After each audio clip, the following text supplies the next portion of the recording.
Good morning, and welcome back to this little audacious little program I like to call Who Am I? It's meant to be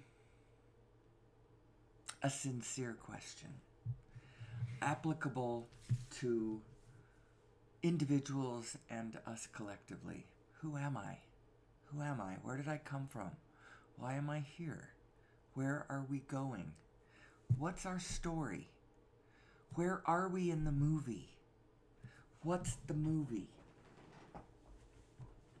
So think of it in terms of context. Think of it as context. We are all in a bigger context than just our own little universe, the one that looks like what we think is true. It's so much bigger than that. Context. Where am I in the movie? I remember thinking about this a long time ago, imagining that, current events wasn't enough. You can't just look at current events and go, okay, I know what's going on. Because current events is to the whole movie like a still shot is. It just gives you one little moment. It doesn't tell you what's been happening, what's the point, what's the impetus of motion, what's driving it, what's making all these people act the way they act about God and religion, and they're killing each other and thousands of years go by, and what the heck are we doing? Are we natural creatures? Why can't we find our sustainability if we're natural creatures? Natural creatures you'd think would just adjust. So I say we aren't natural creatures, but we are in a way. I mean, we are nature. We absolutely are nature. There is nothing that existeth that can be other than nature, because that, nature, the nature is the wholeness.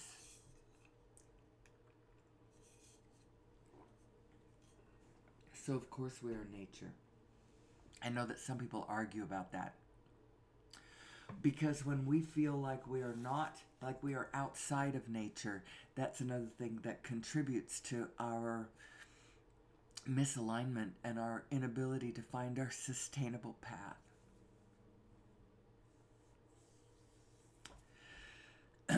So, who am I? And what am I even talking about? We're talking in reference to. It's such a big topic. It's hard to encapsulate it. It's hard to find the nutshell that this damn thing will work into. But I try. Every day I put it under the heading of who am I, and I walk into this space and I try to pull the thesis together.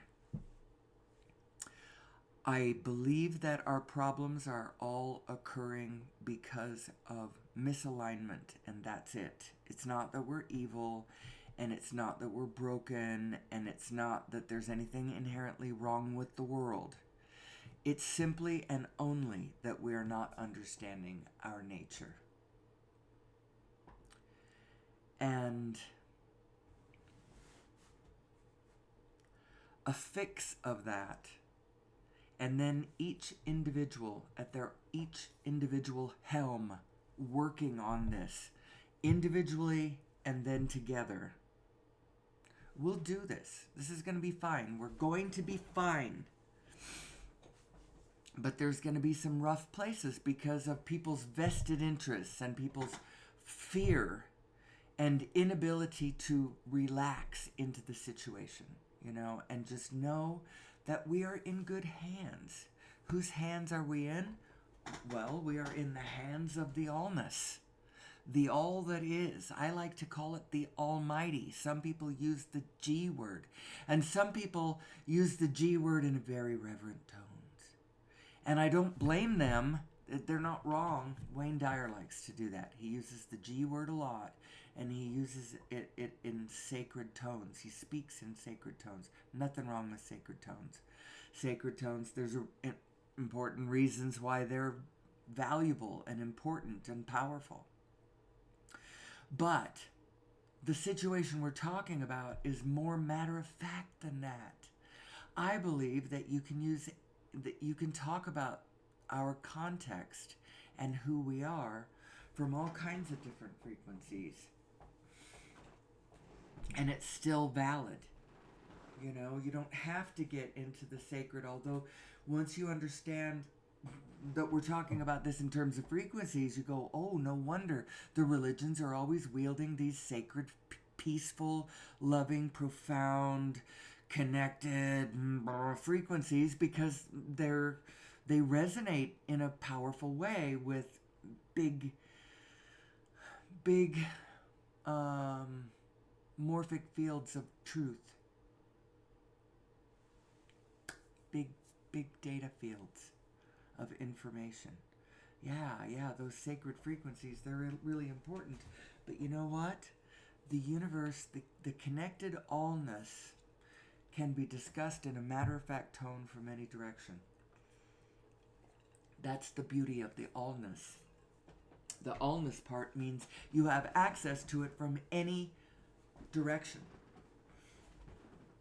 And that's kind of, I was jokingly saying this to my daughter the other day, that it's like, you know, some people, they speak in poetry, and this poetry is beautiful and profound, but it's like my job seems to be to take that poetry and turn it into, you know, abstract and I didn't say two-dimensional. What did I say? My job is to take all of that color out of it and just show you what it looks like in the abstract, so that you can trust it, so that you can know that you are supported all the way down to the mathematics. The mathematics is there that is supporting what it is that I'm saying. Go over, check out Nassim Haramein and his work. He's all over the place.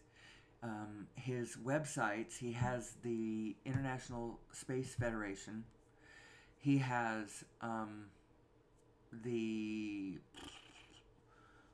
Resonance Science Foundation, although their active stuff is moving, or has moved, I don't know. It was moving, I don't know whether it's completely moved and whether they still have stuff over. But he had both sites.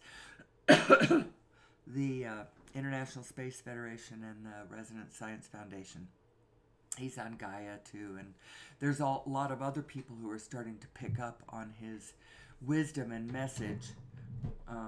I mean, he's not the greatest speaker that there ever was, but boy, he's done the math.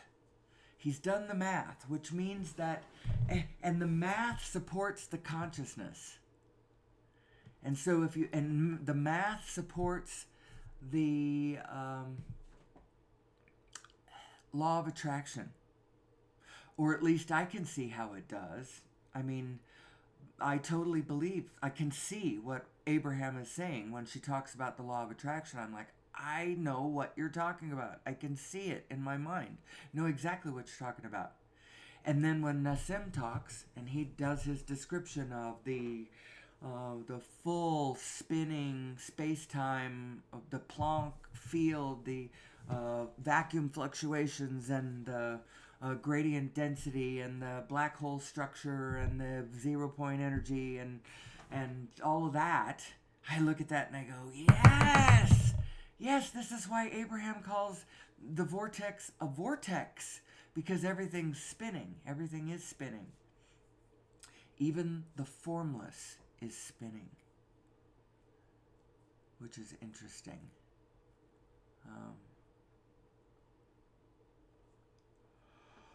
The formless being that vibrational frame that precedes the manifestation. It does. It becomes a vibration first, and then as it rests in that vibration, the matter coalesces to that point, and it appears. It's how matter is coming into being, and it describes the nature of gravity too, because gravity is the force of the spin baked into the cake. It's not separate. There is no separate thing. It's all the Plancks spinning from the tiniest, from at the level of the Planck, as it first goes into spin, it spins itself into protons. And actually, I believe what sets it all into motion, because this is part of the picture too, the foaming big bangs, the black hole universes spitting out tiny particles through Hawking radiation, escaping the one universe and hitting another density. That very, very dense Hawking radiation particle that came out and hit a much less dense space goes kaboom in a big bang. And in that moment, the gradient densities across the field set the protons into spin, set all of the materiality into motion through the gradient densities, causing the Planck field to spin. That's what everything is. That's what you are. And there's this vibrational precedence to the material manifestation that your emotions are picking up on. The emotions of the being that we call, I'm not Abraham, I'm not like a cadre of non-physical consciousness saying we. It's like other people who understand this and talk about law of attraction, and Esther herself and me. It all becomes a we. That's the we I'm talking about. So when we talk about this vibrational self, we call it the inner being. I like to call it the inner being. Some people call it other things. It is the Holy Spirit. It also is what some people are actually going right. They don't see it as the spirit messenger between you and the Almighty. You think of it as the Almighty itself is messaging you, is telling you things.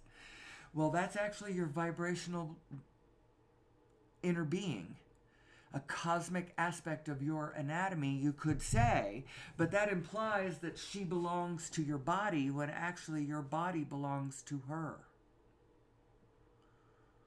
So when you lay your body down, you aren't gone. You are still this bigger self. You are this formless continuum. That is who you are. Don't worry about it. We're fine. We're all fine. So this vibrational aspect of you, let's go back to looking at it like that, because from this perspective, now you can use the information she's giving you as though it's one of your senses, even though it's actually you. This inner being is giving you information about the world around you, and giving you more than just information about the world around you. So it's not like she's giving you information about the world around you, and then your thoughts are absolutely valid all the time, and then the read that you get, positive and negative, is her telling you, I like that, I don't like that. That's not what your emotions are telling you. That's not what your senses are telling you, although so many people try to read it that way. And so they think their inner being is telling them negative information, and your inner being is never telling you negative information. Your thoughts have turned something, and so you're getting the positive information she's giving you from a negative direction.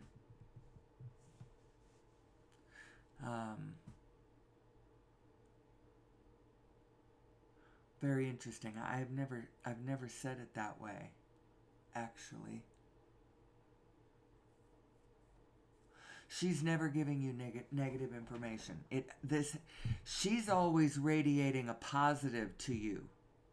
The question is, how are you translating it?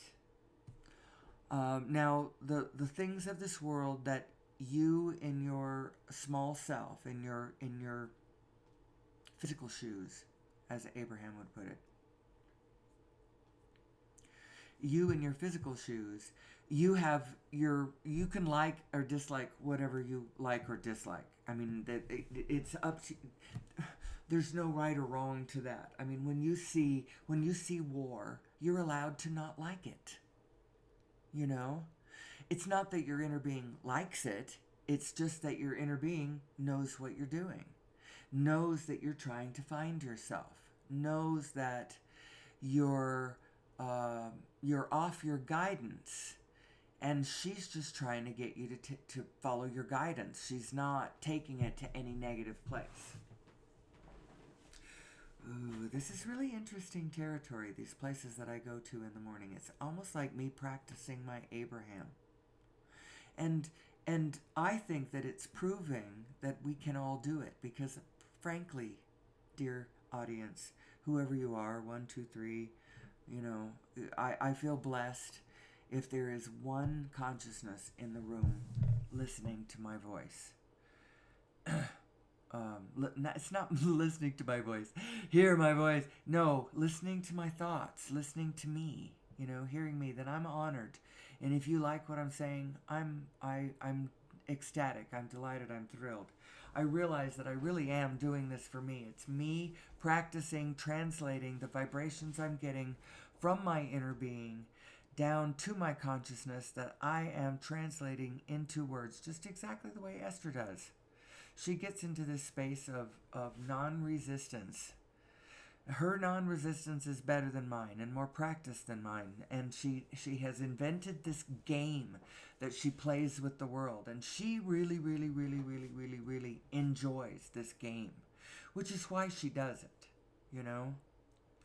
And so she is, of course, much better than I am in that manner. But I do things that she doesn't, which is I can translate these vibrations into intellectualisms, which I delight in, as I delight in pulling together all of the concepts that I have come across all my life, all the things that have moved me, all of the beliefs that I have held, and then how I have come to where I am today, where I see us as a collection of integers that we all need to integrate. It's not a subtractive selection process. It's an integrative addition process. Who are we as human beings? We're going to head for 10 billion people on the planet, people. And I know that it's hard to know how to talk about the situation that we find ourselves in. Because to tell the truth, you can't actually address our problems, I'm air quoting the word problems, in a productive way unless you are plugged into Source, which means that you are in a positive frame of mind. But how do you maintain a positive frame of mind while addressing the darkest things that face mankind, like our own personal extinction, the sixth mass extinction of biodiversity on the planet? In its history, it's the sixth time that the species are wiping out, but this time it's our activity that's doing it. I haven't heard the big, hold the presses, we've turned that around. I haven't heard that. Now, I am not, I go my own little way, and I barely watch the news. I've been watching the Olympics, and I watch the weather, and great big things hit me. I mean, I did hear that Biden stepped down and that Kamala Harris is the presidential candidate. I did hear that one, I had high hopes for a democratic process preceding the November election, but that didn't happen.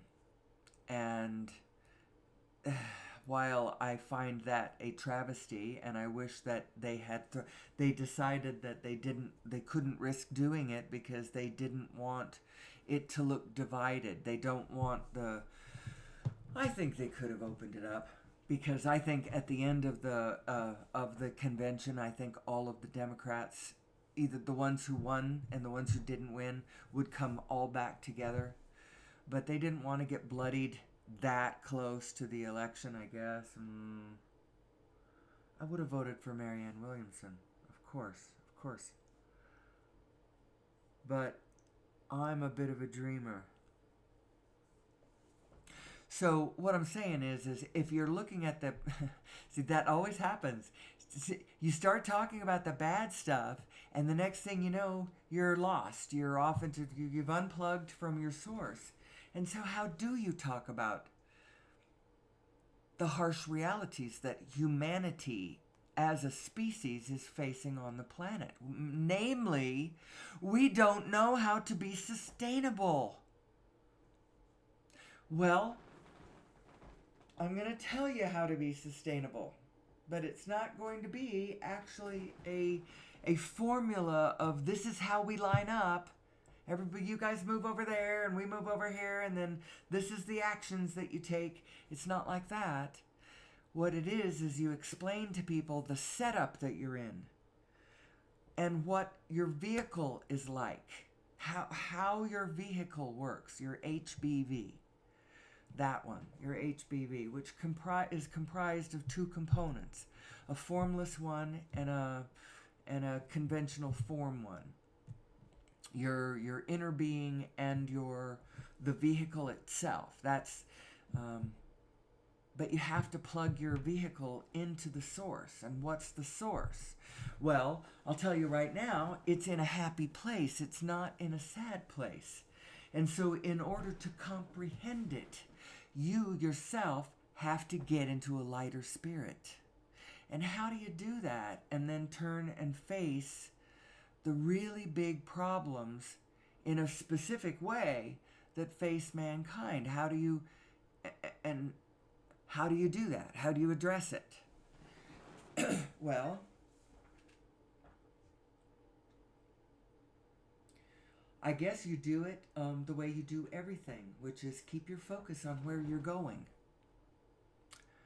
and not on where you are that you don't like so much, you know?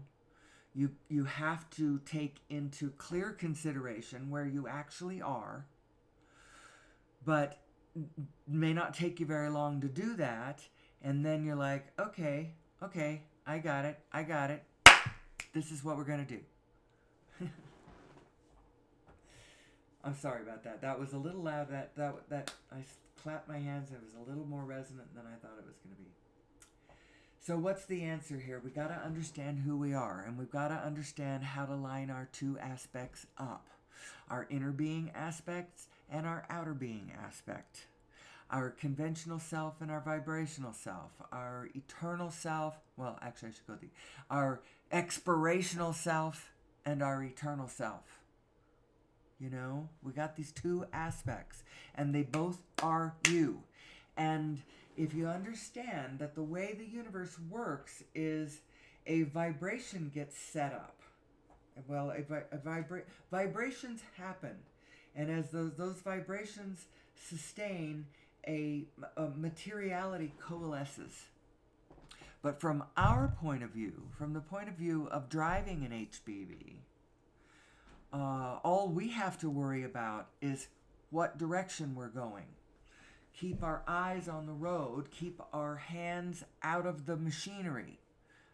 Abraham's analogy is you want to get in there and you want to work the pistons and you want to get under the hood and work, when actually your job in this world is to sit in the driver's seat and cast your eyes forward in the direction of where you want to go and focus there clearly without ever taking your eyes off of it.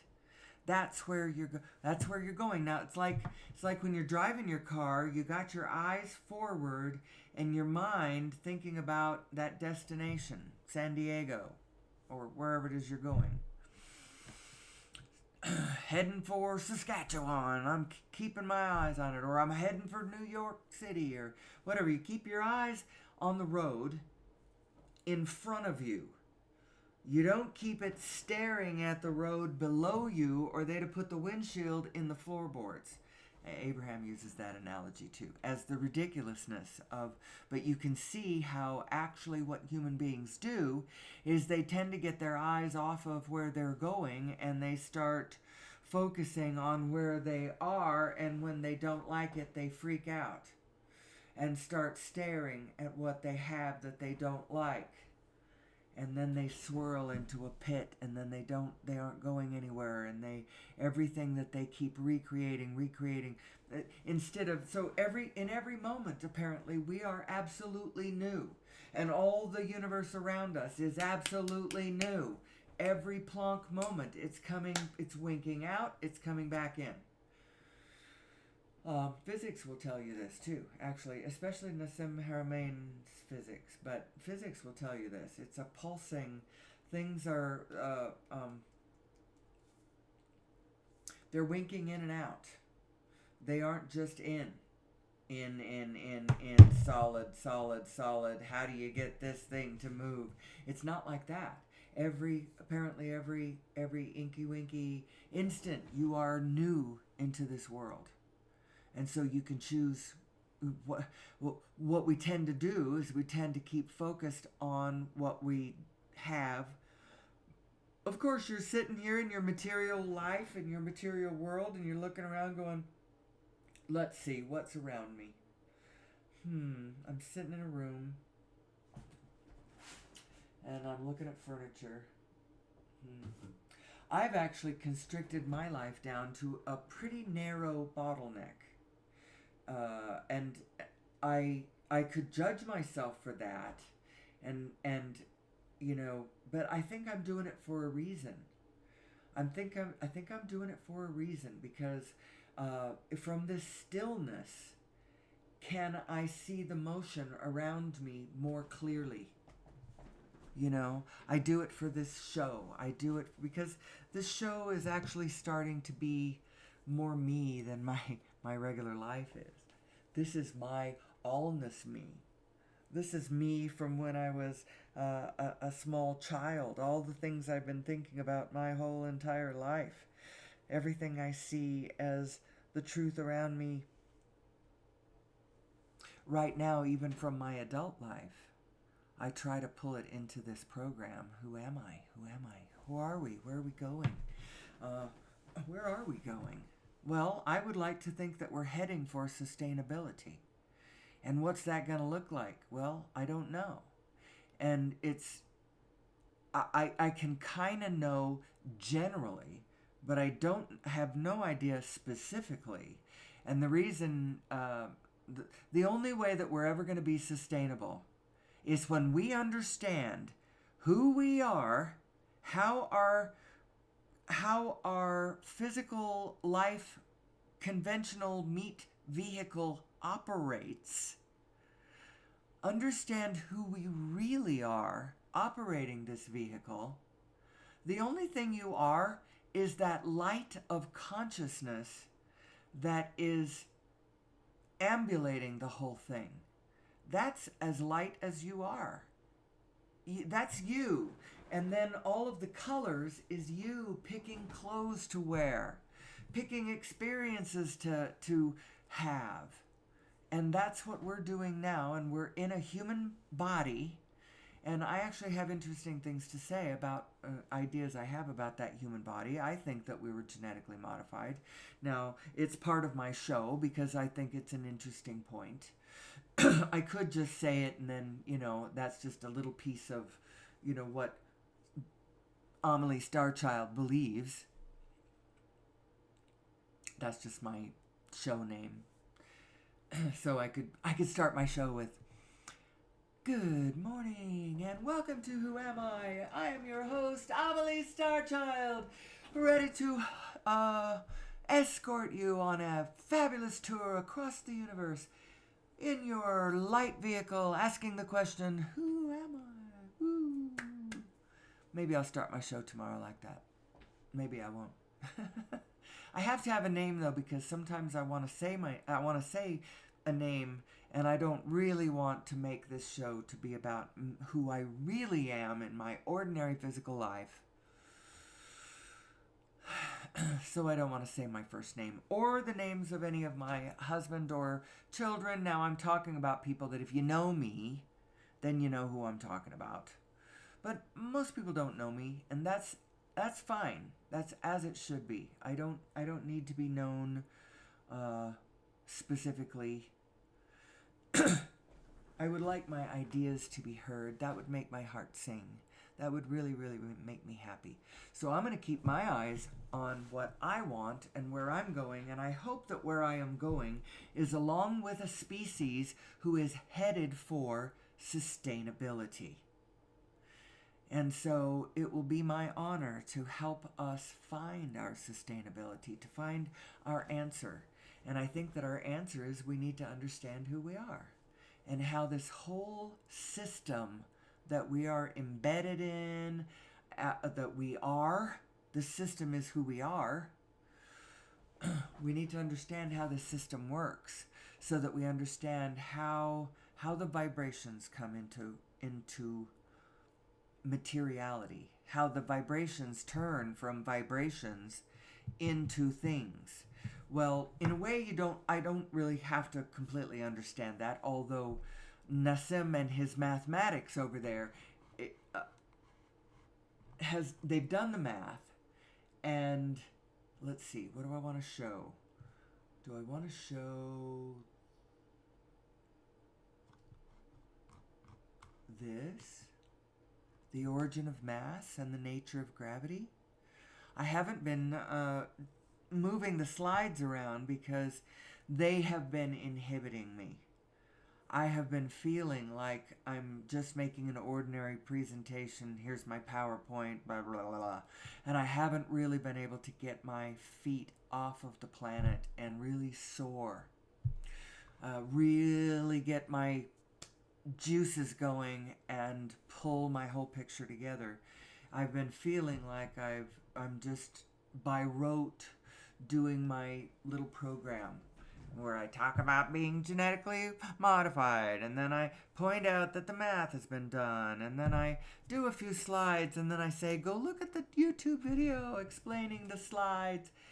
and then I take us over to pnas.org, and then I do the emotional guidance system, and I do, oh, that's a different one. I do this one, and sometimes I do this one. I even have this one. Did you know that? And then we always talk about the inner being, your source self, and your physical self, and then, oh, this is your brakes and your accelerator, because the general is your brakes and the specific is your accelerator. So don't accelerate unless you're in a positive state of being, because otherwise you're making it worse, faster. I do this one when I don't know where to think about something, but I'm tired of looking at the slides I've been looking at, and then this, my air quotes, and then this is when I talk about cymatics, because cymatics is the study of the relationship between vibration and form, and pioneered by Hans Jenny, and on a metal plate with a granular medium pipe of vibrational frequency. And look at the natural ones on the upper left and lower right, and the snowflake is really a cymatic pattern as it forms on all the different frequencies out in the sky, and that's how come they all look different. And then I go to the 5 kleshas, which tell you, this is from Buddhism. Considered to be the root causes of all suffering, this misidentification, misunderstanding of who we are. And sometimes I do the Kafka and the doll story, which this is the moral of the story. Everything you love will probably be lost, but in the end, love will return in another way, because love is the constant. Love is the constant. Anyway, that's my whole show. That is my whole show. And so my slides, actually the last thing I do, all of these slides of the mathematical formulas. Sorry if I'm going too fast, but it doesn't matter. You can find all of this information in all of the videos that that's the other thing I have to do. Emergence of mass. Okay, this one I like it because this is showing how all of the protons in the all of the Plancks in the Planck field of a single proton, how they are reflecting the information of all of the protons in all of the universe. That's what that slide is. This is from the paper that he wrote last September, along with Cyprian Yermon Prez. I just slaughtered his name, I know. And the other guy is Olivier Alaral or something like that. I don't want to keep leaving out their names. I always say Nassim. Anyway, and this one, this one gives you the Planck units. What's a Planck anyway? It's a really, really, really small frequency. The shortest length that we can conceive of in this density of universe. It's really, really short. It's a single Planck oscillator, actually. A frequency that short turns out to be just this Planck oscillator that either joins up with resonates with others and joins up with other Plancks, or just kind of hanging out there, jiggling with all the Plancks. And how you get one is you take a photon, a packet of light, already really, really small, going at the speed of light, crossing its own diameter. I believe that's how you get it. In any case, because I think it's way, way smaller than a photon. It's not a photon. It's a Planck. And there's so many of them in the Planck field. The Planck field of a proton. There's so many Plancks in there, in a single proton, which is a little black hole, by the way, a little integer of wholeness. And in its Planck field, there are so many Plancks. If you made all of the Plancks the size of a grain of sand, then that proton would now be from our sun to Alpha Centauri. Make it a sphere, fill it with sand. That's how many Plancks. There's lots and lots of Plancks. That's how come all the Plancks represent all the protons in all the universe. I mean, it's... and here, this one shows how, when those particles are coming through across the event horizon of the zero-point energy field, as they come from Planck, from just Planck's jiggling in this Dirac sea of almost infinite energy into materiality, as they come across that event horizon, they are spinning. Spin is baked into the cake, and this explains the four forces: the strong force, the weak force, gravity, and whatever the fourth force is. I should go look that one up. I'm not saying I understand any of this stuff specifically. What I understand is I understand it generally. I get it. And it totally works with law of attraction, which Abraham, let me move to a more neutral. This one I call AI church, because it was an AI generated scene of a church and a full moon and whatever. So when Abraham talks about things like spinning discs of attraction, and your two minds being two, you are two, what does she call them? Points of attraction, but they're spinning discs points of attraction. And your inner being is sitting in a vibrational place with all of everything that you have ever declared, identified as that which you love, that which you prefer, that which you are. That's what's sitting in a spinning disc of attraction she calls your vortex of creation. And as you live life, all of the pain or discomfort you have ever experienced has caused to generate from you in a spiritual way, in a vibrational way, these things she calls rockets of desire, which are like the identification of when you had this experience, when you experienced hunger, your desire was for more food, for abundance, for that for the implicate positive of whatever that, and in a specific way. So your inner being isn't just marking, okay, got it, you want to be full. It's marking where in source, so like if you're a squirrel asking for more acorns, the universe marks that, you know. If you are a human being, you have an imagination that can go way farther afield than just asking for more or less of what's around. You have been given an imagination that is really quite spectacular. And I heard, I can't remember who it was that said this. It might have been Bashar. I think it was probably Bashar that said this. It doesn't matter. I believe this. This is true. When you imagine something, you are getting, clearly or not clearly, you are getting a download from your higher self. Your inner being is giving you a vibrational download about its data, its information about the world around you. But depending on how in alignment you are or are not with your equipment, you are receiving that download clearly or not clearly as it references what you ought to be doing in this physical world. Like an impulse to the next action is what I'm talking about.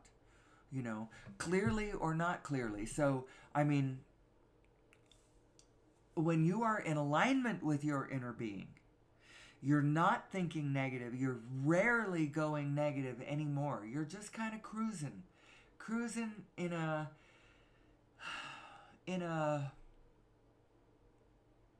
flow of general satisfaction, general faith and optimism, without crossing your energy stream. If you start getting used to doing that naturally,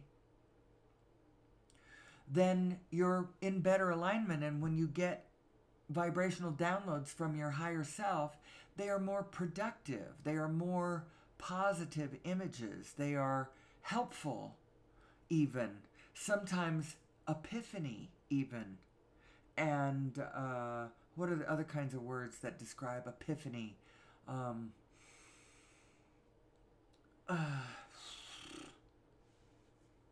Genius moments, that kind of stuff. And your imagination gets good. You get lots of downloads from your higher self. So, who am I? Who are we? And what am I saying we need to do in order to make it to the Holy Grail of sustainability? Find our way to a place where we are interacting with one another in a way that is both joyful and fulfilling, satisfying, on the one hand, and on the other hand, is harmonious with the rest of the biofield around us. We can't always be in conflict with the biofield around us. If we continue to do that, we will extinct ourselves. And I'm sorry, but 8 billion souls 8 billion human souls on a path to extinction is going to make the Holocaust look like child's play. Now, I actually don't believe that we're going to do that, because I think what's going to happen is, what people aren't understanding is that we all have an inner being. And that inner being is...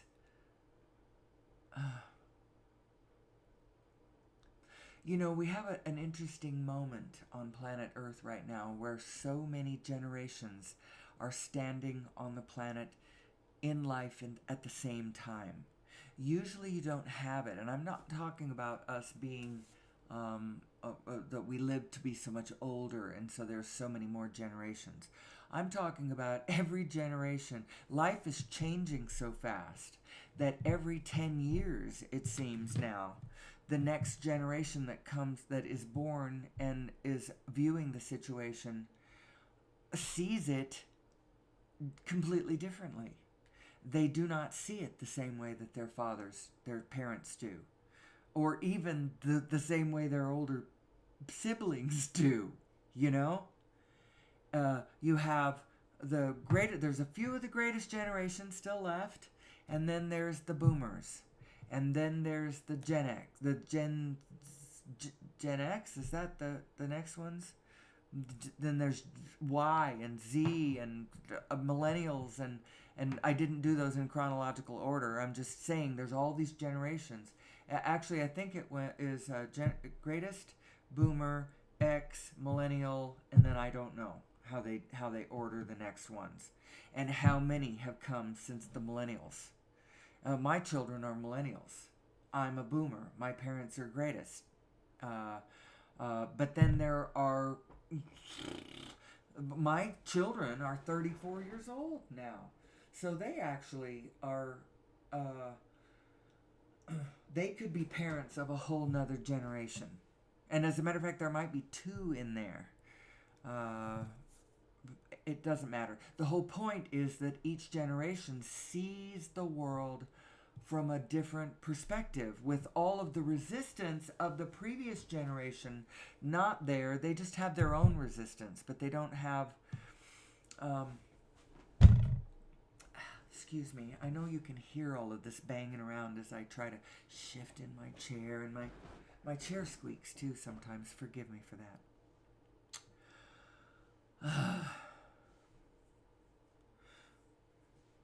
I know that I started down this trail because I'm telling you that we have an inner being, and she's got her eyes locked very securely on where we're going, on what we want. I think all of the generations need to come together and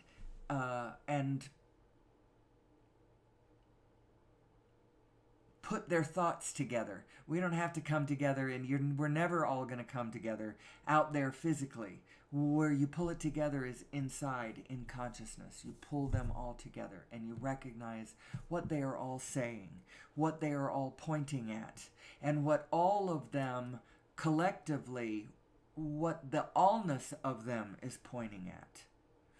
Who we are and where we're going. And first of all, we cannot judge the specifics. You have to let every individual do their own specifics. And you just have to keep an eye on the vibration of things. The important thing is that we keep it in peace and love and harmony. Not that that any sameness is maintained. The only sameness that we need to mandate is a sameness of loving, kind, open-hearted, open-minded spirit. That's the one thing we should insist on. We should insist that our leaders be generally positive, and not insisting it from the outside, but when we see leaders who are predominantly coming from a state of grievance, from a state of negativity, blame and guilt and shame and anger, or whatever, recognize, oh, that person's out of alignment. I don't want to follow their leadership. I need to follow someone who has a positive vision, who understands who we are from a loving and kind position. All of us, including the homeless, including the criminals, including the others, including our enemies, of whom, in the end, if we are successful, we will have none. And we will not have no enemies because we've killed them all. We'll have no enemies because we have all aligned. We have all aligned individually in our own ways with our own source. And from that position, when you are operating from the impetus of your own source self, you're not going to be pushing against anybody else. You're going to be too busy flowing down your own damn stream. I shouldn't have said damn. Your own blessed stream. You will be locked into a relationship between you and your inner being, and you will know that the path, the right path, is one downstream, not upstream. Downstream. Flow with what's going, with the flow of life and love and data, information. Who am I? Who am I? Now, I alluded very briefly in this show earlier that I think we're genetically modified, and I think that we are.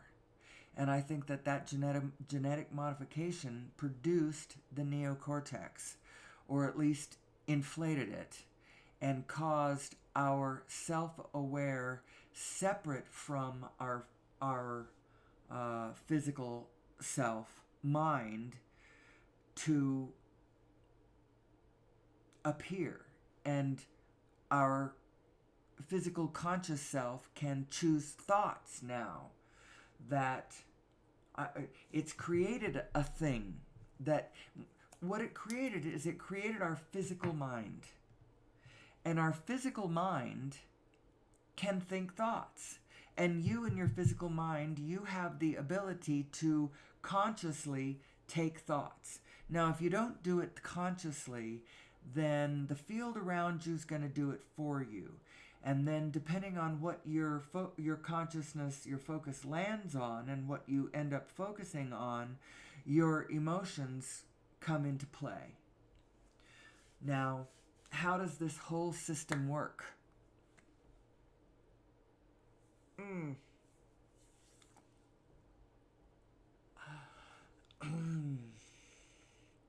What you focus on, the vibration of what you focus on, is the direction that you are moving in life. And there's only two directions you can be going. You can either be going forward, or you can be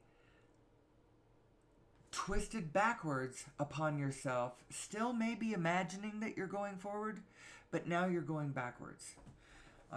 If you are operating from the impetus of a negative emotion, then you are backwards to your true self, and you're going in the opposite direction of where you really want to go. And all of us are going in the opposite direction of what we really want to go, when any of us are going in the opposite direction of where they want to go. Although you have no control over what anybody else does, so you can't be watching that. Even though ultimately we all need to be going forward. We all need to be understanding this situation that we're in more clearly, more wholly. Ooh, isn't that interesting? Spelled both with a W and not with a W.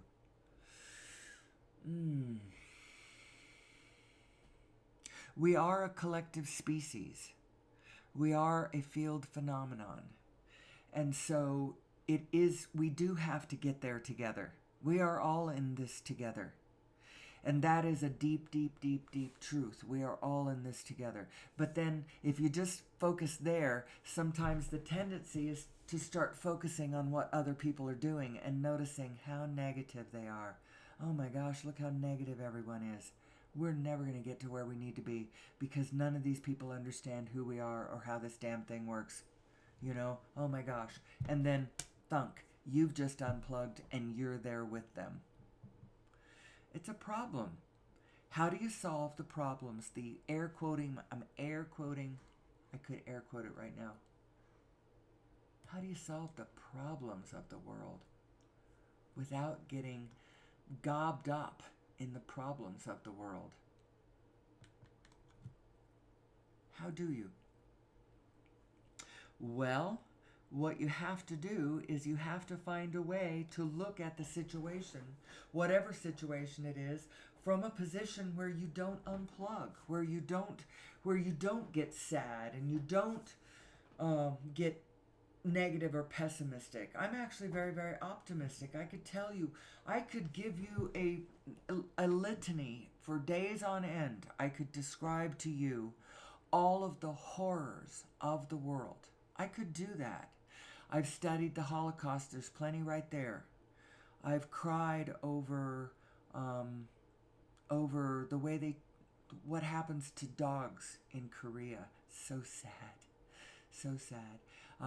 I could talk about drowning polar bears and orphan elephants. I could sing the horrors of environmental degradation across the planet and human suffering, and that is actually that a lot of that is our present situation. Truly is.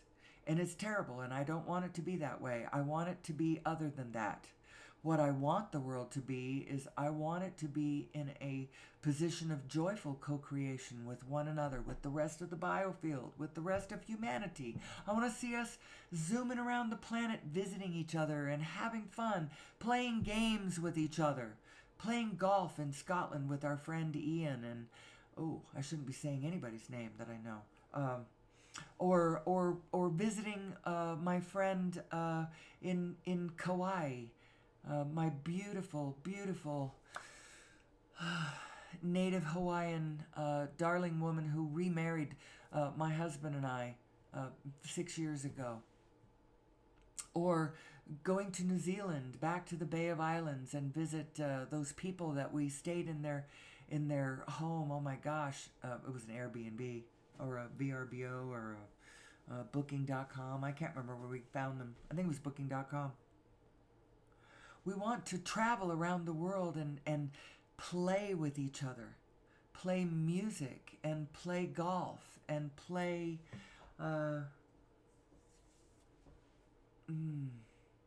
eat each other's food and dance to each other's music.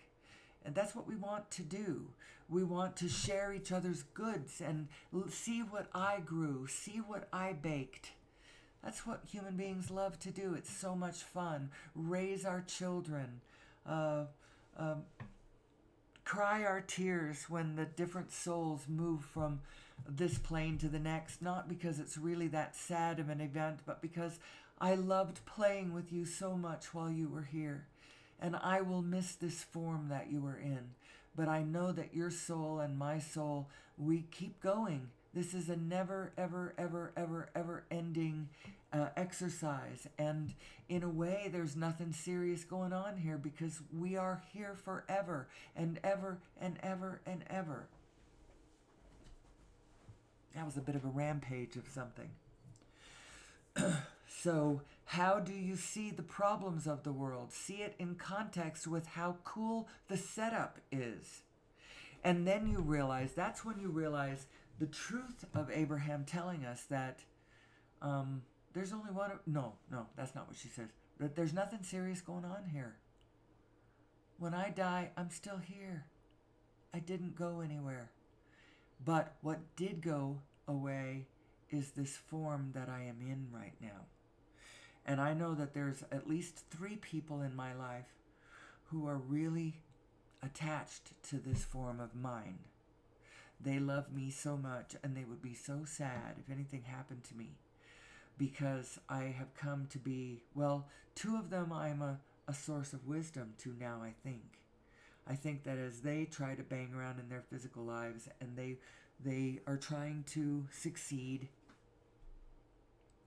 and I know that they can. I absolutely know that they can, because they're finally getting it. And the only reason that they haven't wildly succeeded before now, because they're beautiful and they're smart and they're good, kind creatures, is because I raised them with a bit of an offness.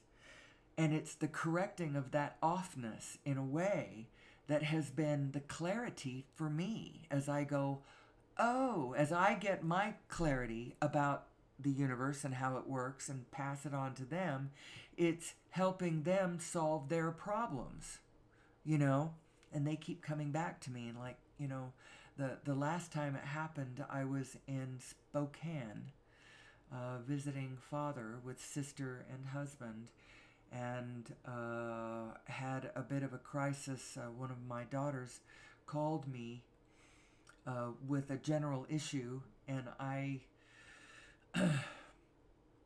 not even with access to my normal means of being able to disconnect from material reality and fly in my consciousness, I was able to, plug into my wisdom. I walked outside of the restaurant, and just kind of plugged in to it and was able to give her advice.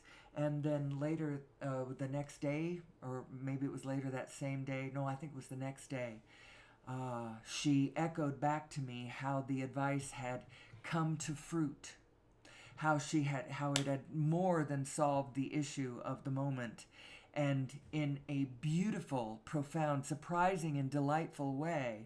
And she said, "Oh my gosh, Mom, you have to live another 30, 40 years. You have to stay with me." So I know that I am loved. I'm not connected very deeply to very many outside the very, very tight inner circle. And then, of course, my husband loves me because he's such a hermit, right along with me. And I don't know what he's going to do. He'll have to reach out to the rest of the world, and maybe that would be a good thing if something happened to me. But I don't want anything to happen to me. What I'm saying is, if I go, I'm not going anywhere. I'm still here. I'm still here, people. I'm still here, children. I'm still here, husband.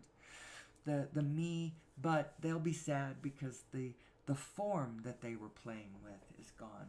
And you're allowed to be sad about forms that you love passing. But it's just like this one.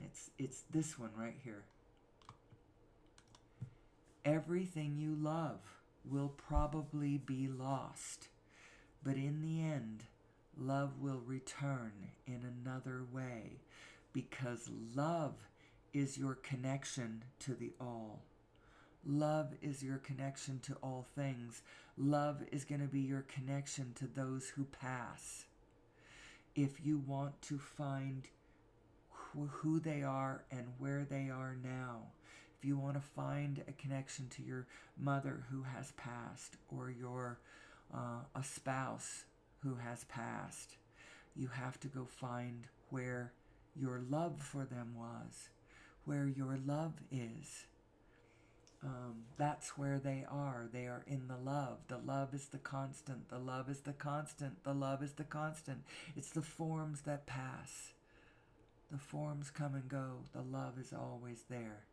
And that's what the Kafka and the doll story is all about. The little girl lost her little doll. She lost her doll in the park. And she's crying, and Kafka comes and says, he helps her try to find the doll, and they don't find the doll.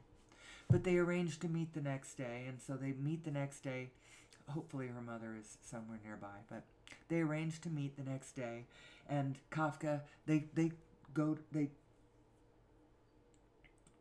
see, how does this work? They meet the next day, and I don't remember if they tried to find the doll again, but Kafka brings her a note written by the doll that says, "I've gone on an adventure. I'm going to travel the world, and I'll write to you about my adventures as I go." And so they met over the course of the next year. They developed a strong friendship.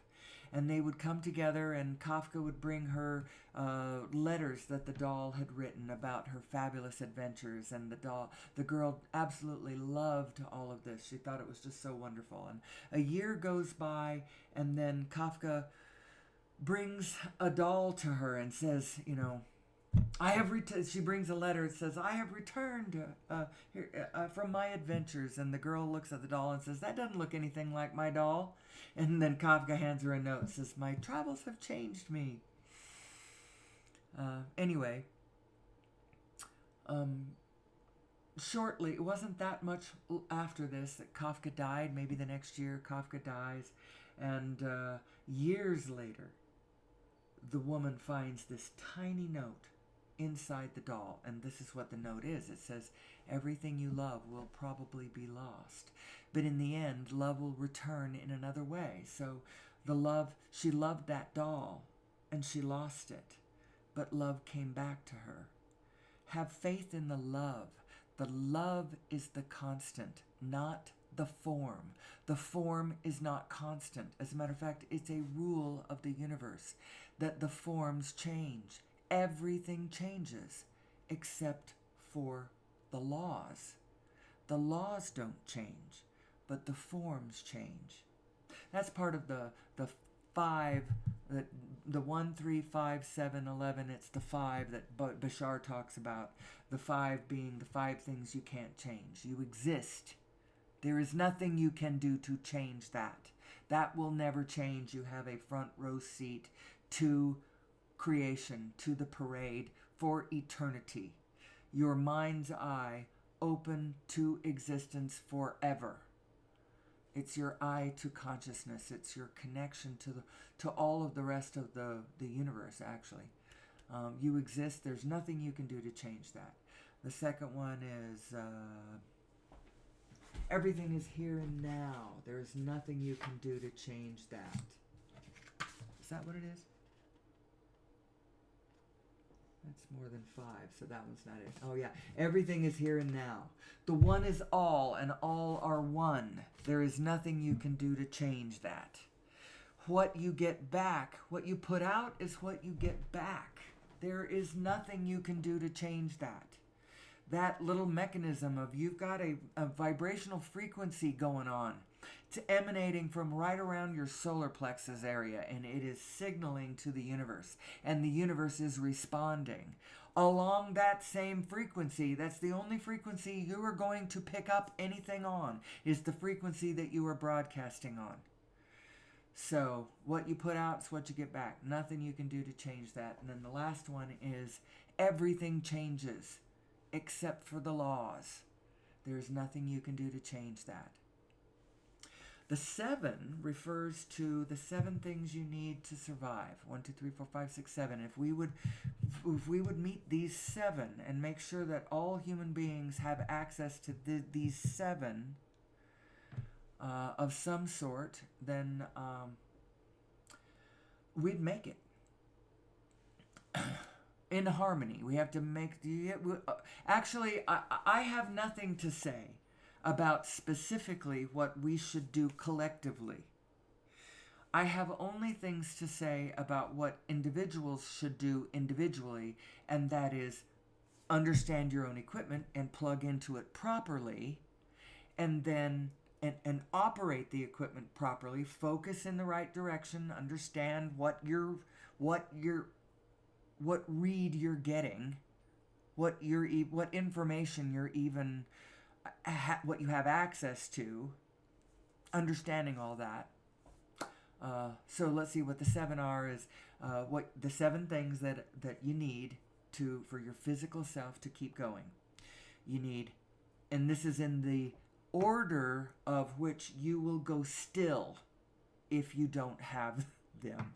The first one is air, water, sleep, food, shelter. A sheltering environment of any sort doesn't mean a house. Doesn't have to mean a house.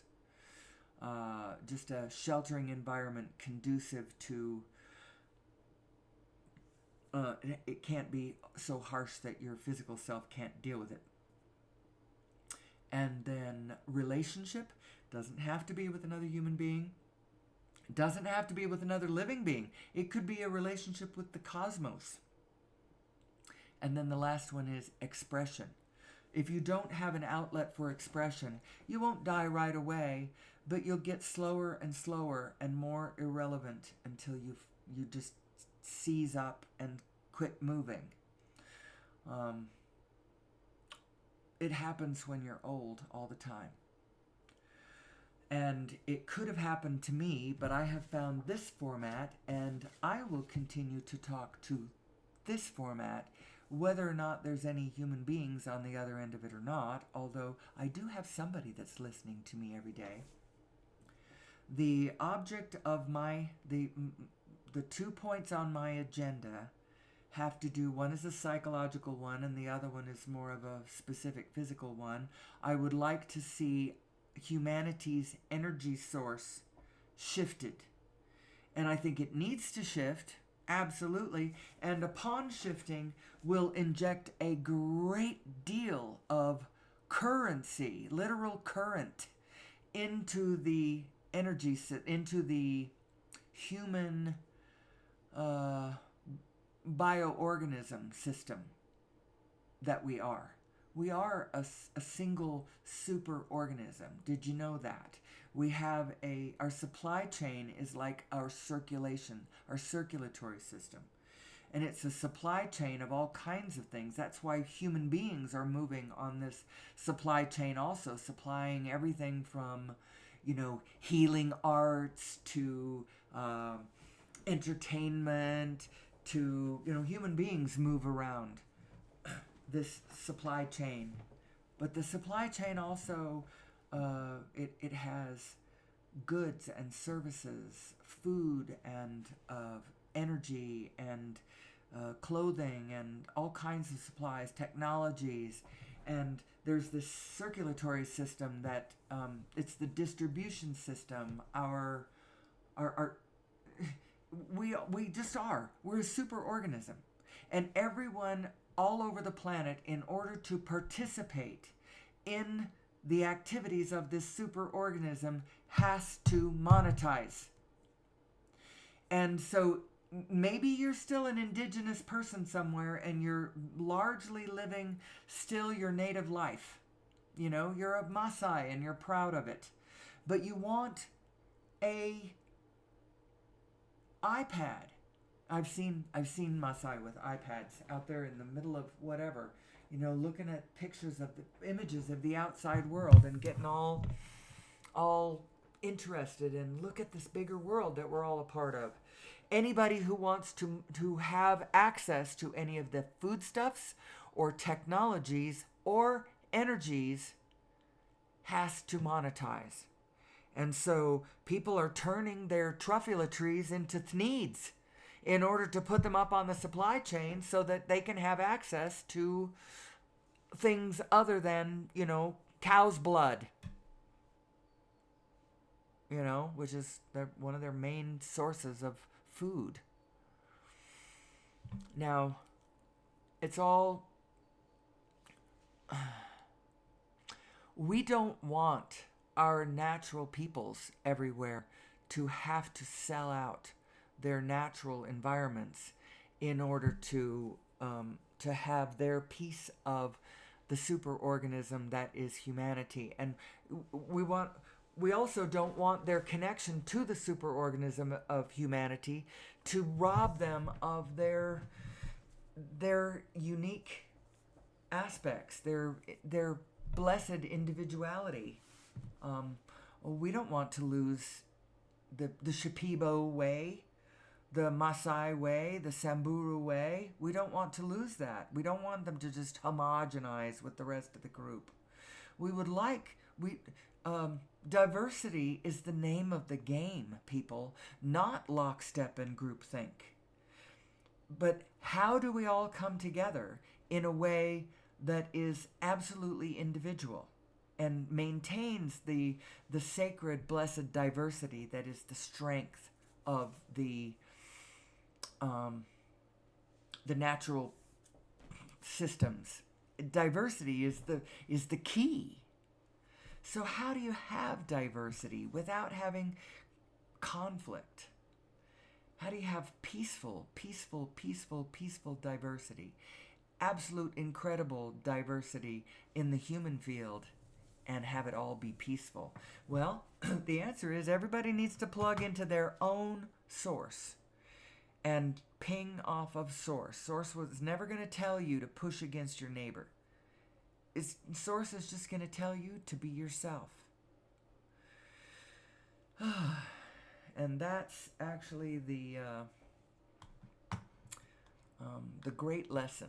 That's the big takeaway. Be yourself. Be authentically yourself. For the allness. Do it for the whole. Do that for the whole. Now, what a lot of people, they get all excited about the great allness, and then they want to sacrifice themselves for the allness. The allness does not want you to sacrifice yourself for it. It wants you to be yourself for it. To to further this song of praise that we are all engaged in. This song of praise to the source of all. We are all extensions of this magnificent source energy that is that is spinning all around us through this Planck field. And our understanding of it is going to bring us to a place where we better understand ourselves, and we are more peaceful within our own hearts and within amongst our own engagements. And then collectively, we are going to be at peace in the world. We are going to be busy, busy, busy, creating abundance, abundance, abundance, weaving the threads of of the biofield, co-creatively with the rest of the field, plugged deeply into the wisdom of our hearts, with our heads and our hearts firmly plugged into one another, operating at top efficiency because we understand who we are and how to run our equipment, how to face forward instead of backwards, how to impulse off of our positive self and take the information from our negative self, but do not act from that position. My negative self still tells me, I feel negative emotion when I start pondering all of the litany of grievances that I said earlier. But I can't act from that position. I'm not incorrect that I don't like drowning polar bears. It makes me sad to see orphaned elephants. I cried until I was absolutely hoarse for hours.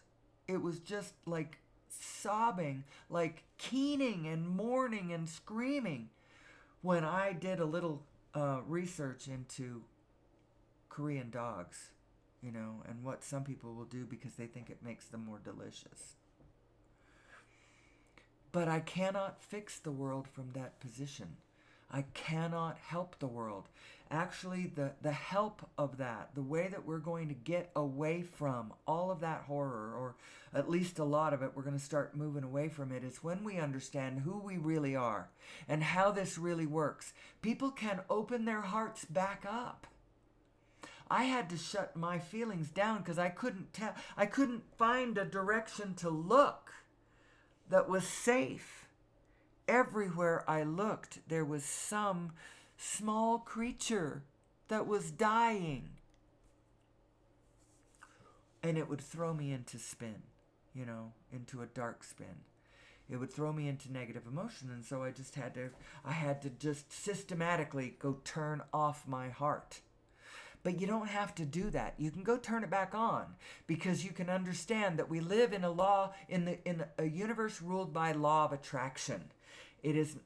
Everyone is getting the experience. They are all at the center of their own experience, and they are driving their own experience, and you don't have the power that you think you do to impose something different from outside. And if you did, it turns out that your influence is not in running at the problem in a rage, to bring the perpetrators to justice, or to, sweep in your sadness and save that one. That's not. Your power actually lies in your alignment, in your ability to align yourself with yourself, and then take from that position powerful impulses to behave in very aligned ways that will start helping the field around you find its coherence. And then the others around you in their coherence rather than their chaos will stop hurting what they are hurting. What you need to do is you need to affect the coherence factor. That's what will stop the things that are causing you pain, the garbage island and the sixth mass extinction and the wars over the scarcity instead of the abundance that should be there and all that, as you affect the coherence, as it starts to achieve coherence, all of those sub problems start getting better. There's less homeless pets when there's more human beings who have their sure footing, you know?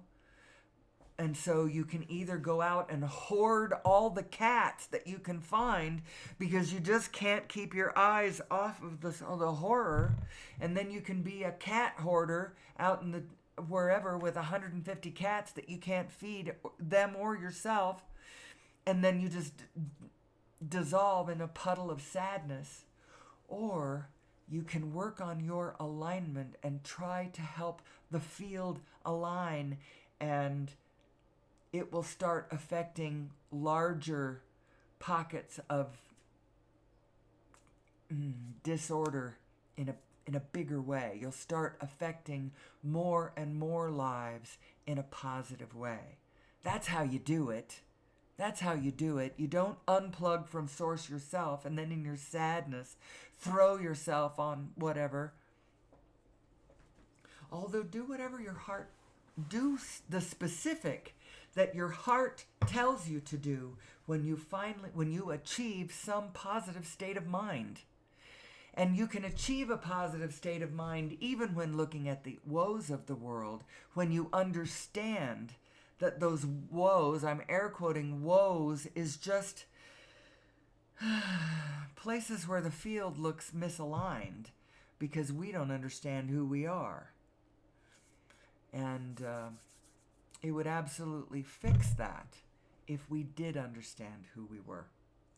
If we had a better, cleaner energy source, all of a sudden there would be a whole lot of places where we are not choking and killing the world. It would also inject so much energy into, there's so many people that want to get to work, taking care of all the things that need to be taken care of. We just don't have enough energy to do it. But we do have enough energy if we'd plug our equipment into source energy. Oh, there was one more thing that I forgot to remember when I did my my program really fast, and I showed you all my my links, my slides. Excuse me. Here, I didn't show you this one. This is the links list to the videos and such that are one. The last one isn't a video. The Origin of Mass and Nature of Gravity paper. It's just at the website over there, zenodo.org/records, and then that's the number of the. In any case, we have The Lost Century and How to Reclaim It. That's that movie talking about over Unity devices and they're being hidden from us for the last 100 years by our patent office and different entities who are absolutely invested in the fossil fuel paradigm. And when that goes away, yeah, humanity might be in a better place, but they're not going to rule the world anymore. And they're not going to be the ones who get to control necessarily the billion-dollar yachts and who decides who gets elected to which offices and such.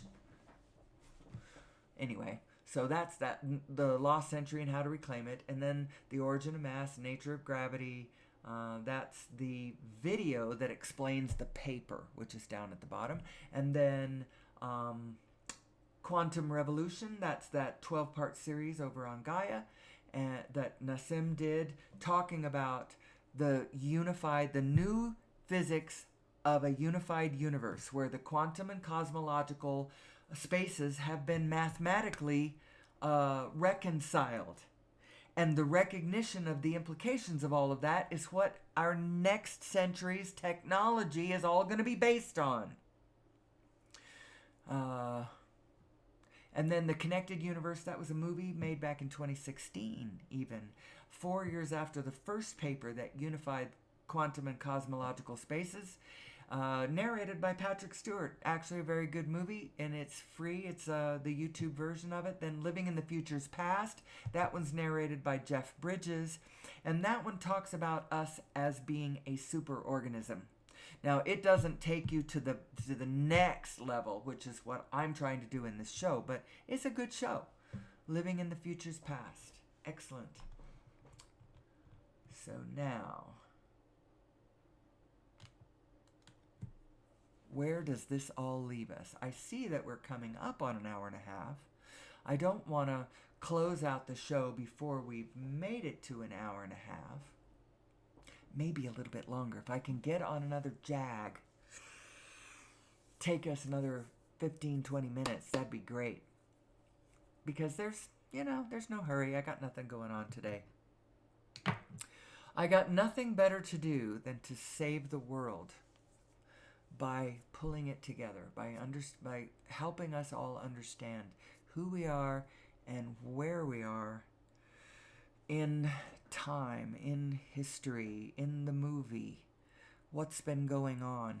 I'm not sure, did I mention that we're genetically modified? I did mention the neocortex, and this neocortex, it gives rise to complex human emotions, and the reason that it does that is because it gives rise to the physical mind. And the physical mind is also vibrational. The physical mind is a vibrational thing. And you can read these vibrations with a magnetoencephalogram. It's a device that sits outside of your skull. I should go find a picture of that. Hold on. I found a picture of a magnetoencephalograph.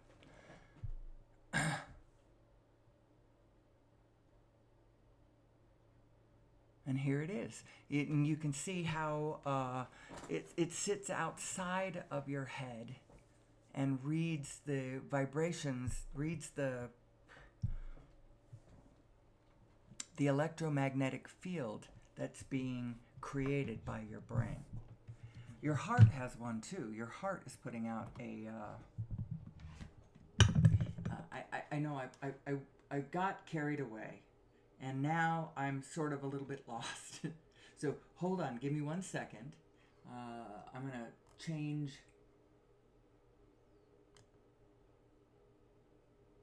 There we go.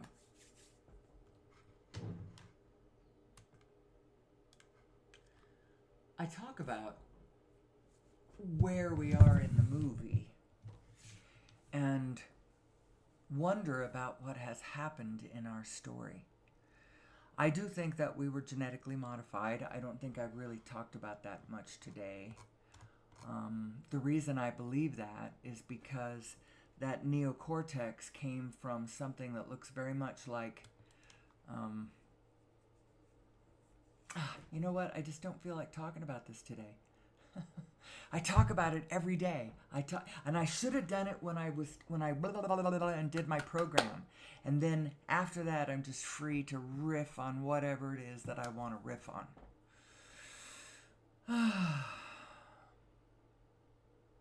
Maybe I will just call it a day. Actually, I've started it, so I'll very quickly run over the fact that I think that we're genetically modified because look at human chromosome number 2. It looks very fishy, very, very fishy. When you look at it, what you can see is, and I've seen, Greg Braden showed a slide of a genetic readout. One looks like the kind that the DNA test that shows all the, I don't know how you call it, what that genetic digital readout thing is. You can see the telomeres in the center, and you can see that what human chromosome number 2 is 2 other chromosomes fused at the telomere with redundancies clipped away on both sides of the fusion, which caused that fusion to stick. It stabilized the, let's see, Greg Braden's slide here says, modifications followed to stabilize the fusion. What he's talking about is you can see when you see the readout of the genes, you can see that there have been things that were the same, redundancies between the two chromosomes that were fused, that were clipped away so that there wouldn't be that extra stuff, and now it has to stay together in order for that chromosome to be whole, for it to have all the components that it needs. Redundancies were clipped away and it stabilized that fusion. Now, when you read the actual abstract, you see that this is what it says. It says, we conclude that it is the relic of an ancient telomere-to-telomere fusion and marks the point at which two ancestral ape chromosomes fused to give rise to human chromosome number 2.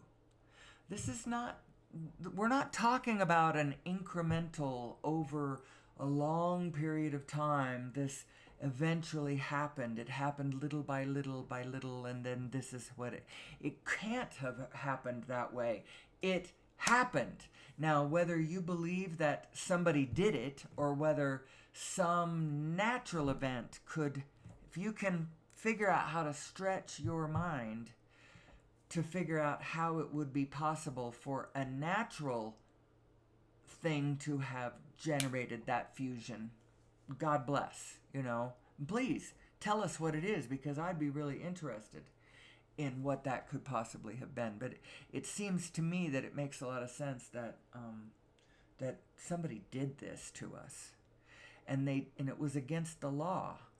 Apparently, intergalactic societies do have rules. There is such a thing as the Prime Directive, and you are supposed to leave naturally evolving beings alone to evolve naturally. You're supposed to do that.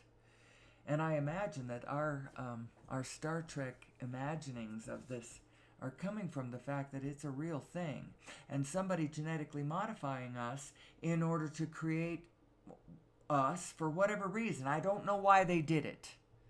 Did they do it because they needed a workforce? They needed help in their projects? Are we their servants? Were we their slaves? Are they genetically modified? And so we're almost like their children. Was that it? Do they respect our abilities? Do they understand our ability, that these emotions are certainly they must understand what they have given us. I don't know. But all of that, it just opens up so many interesting things, so many interesting ways to investigate the story of humanity,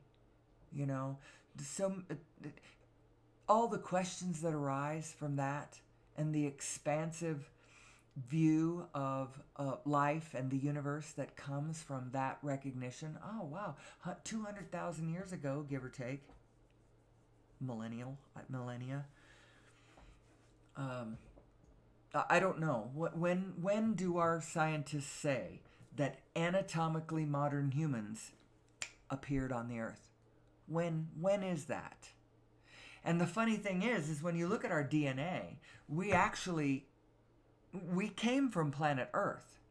You can see the relationship between us and all the rest of the DNA of the planet. We are not natural. We came from the Earth. And like Joseph Campbell said, we are the eyes of the earth. This is the voice of the earth. What else? But though we sprang from the earth, someone gave us a little boost. They gave us a little boost. They gave us a little genetic modification, a little tweak. And that tweak gave us our complex human emotions, which gave us the intellectual ability to read our source energy, read our inner being's thoughts. How do you do that? Well, know for one that your inner being is okay with the world, is okay with everything, absolutely knows that all is well. She's sitting over there in the formless. How could the form ever hurt her? The form is what she's bringing into being by virtue of her desire, your bliss. Follow it. That's you following the impulses of Source. That's you finding your true way. And if every one of us would do that, we would end up in a place where we were sustainable and every one of us was happy or in control of our own happiness, which is good enough. If you choose to be unhappy, well, just know that you have the control. You have the ability to do or have whatever you want. Just get clear about what you want. And the first thing you should do is understand who you are. And so to that service every day do I dedicate this show. To the service of mankind as we try to find our way in this world, to sustainability and to our true order, the true order of peace and love and joy and kindness and abundance and beauty. To the allness. Amen. And with that, I will leave you until tomorrow. And until tomorrow, I wish you, friend, I bid you, may the Source always, always, always be with you.